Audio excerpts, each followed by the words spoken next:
Would you like to be somebody who understands how to see miracles and see the true value of the things in your life, let's say your family, your friends, your living standards?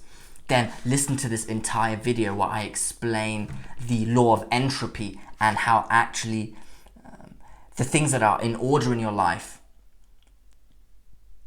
really shouldn't be in order, and actually, according to this natural governing law of entropy, should be chaotic. And the fact that they are not chaotic, that they are in order, is essentially a miracle in some sense.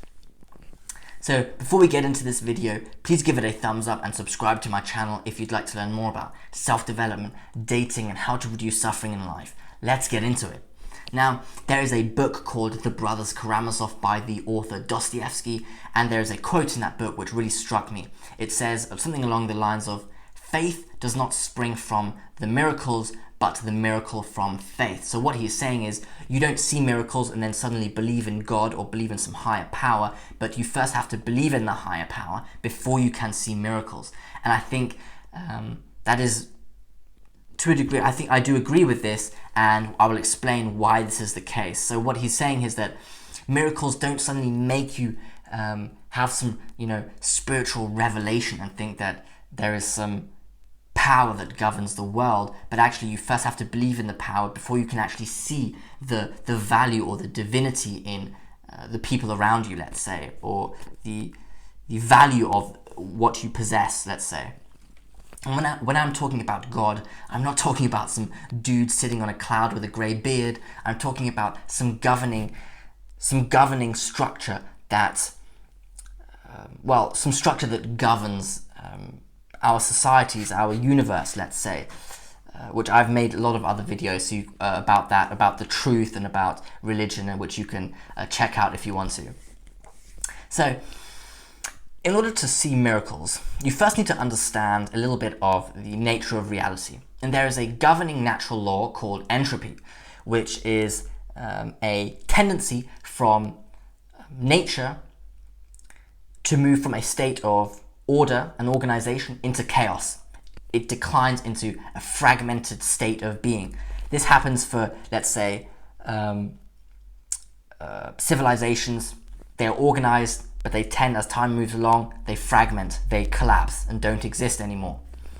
Or, of any sort of being, humans live, they die, but then, they live, they exist, and eventually they die, and their body decomposes into chaos, into different, they decompose from having been a structured, functioning being. Or water out of a spring, comes out of a spring, flows down outwards into the sea, let's say. Or energy. If there is energy in something, energy can't be destroyed, but it gets transferred and it disperses into multiple sources, let's say. So there is this law governs reality. Like, if you take a cubic meter of gas and you open it, it'll disperse, and the gas will disperse into a chaotic, let's say, structure or composition, let's say. So there's this law that actually tries to drag energy and anything that is in order into chaos and actually decompose.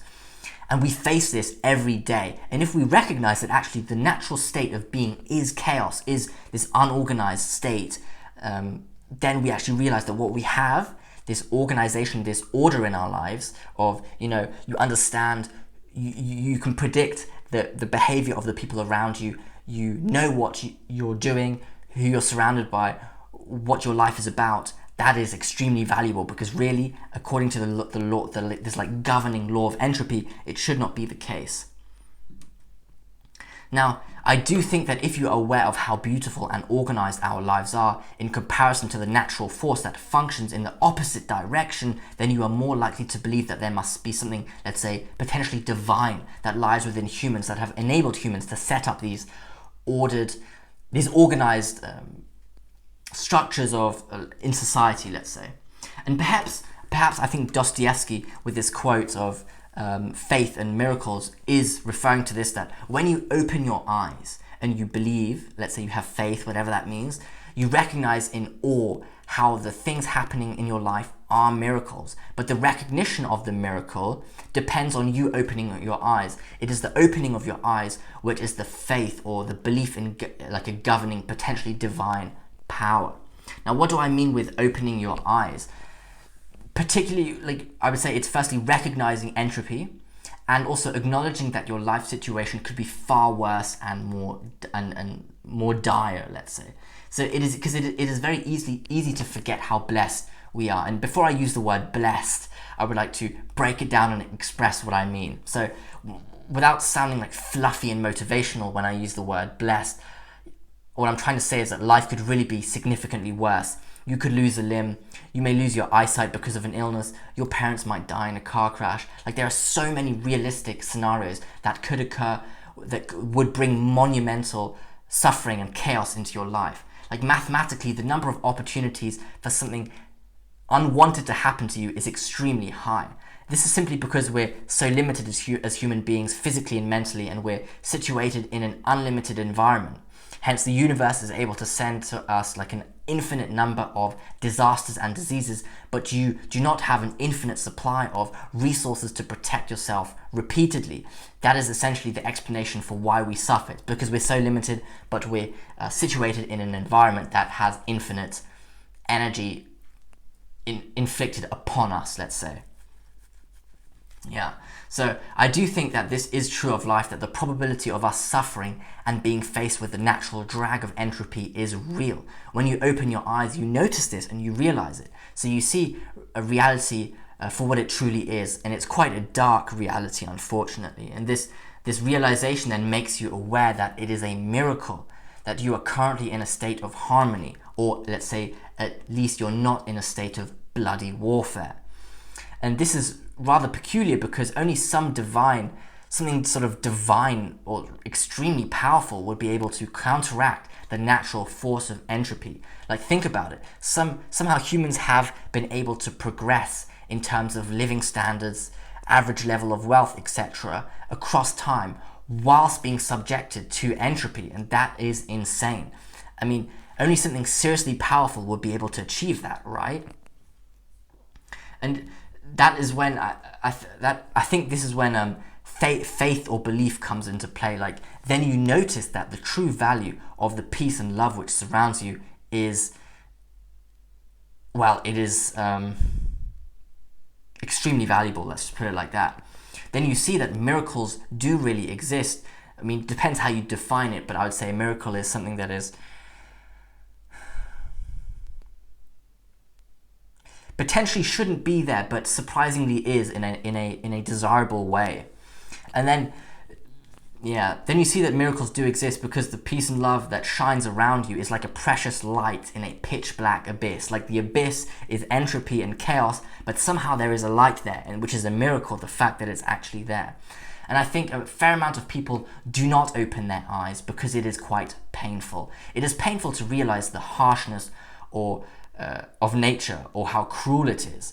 Even more, it is painful to realize that you have been taking the peace and love in your life for granted all this time. They could be, I mean, the people who would then recognize that they've taken it for granted would be potentially fraught with guilt after this realization. Thus, people might prefer to just close their eyes and remain ignorant, I guess. And I can understand why they do it, even though it is quite dangerous, and I think perpetuates suffering to a fair amount. I mean, we're human all along, you know.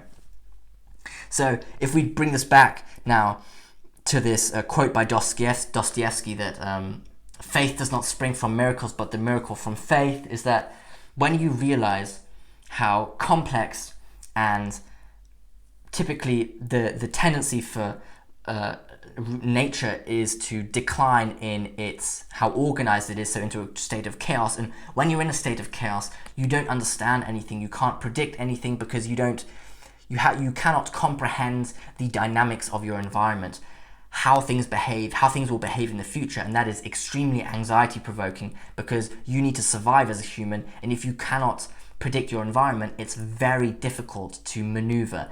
And if you don't understand anything, you are more stressed out and you have higher cortisol levels, which depreciate your body, and you essentially die earlier, which is obviously not something we would like.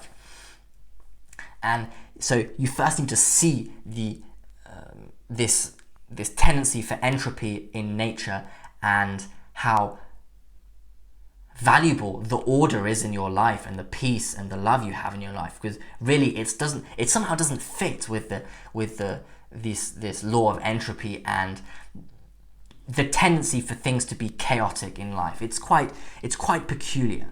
And when you notice this, you really truly value the love and peace in your life and your possessions, let's say, because the downside risk of life, or the life could be a lot worse, let's say, and then you notice that the fact that you have these things is like a miracle in some sense. It is extremely, it's quite strange, potentially. Well, it's sort of a blessing, and why you have it, we don't really quite know.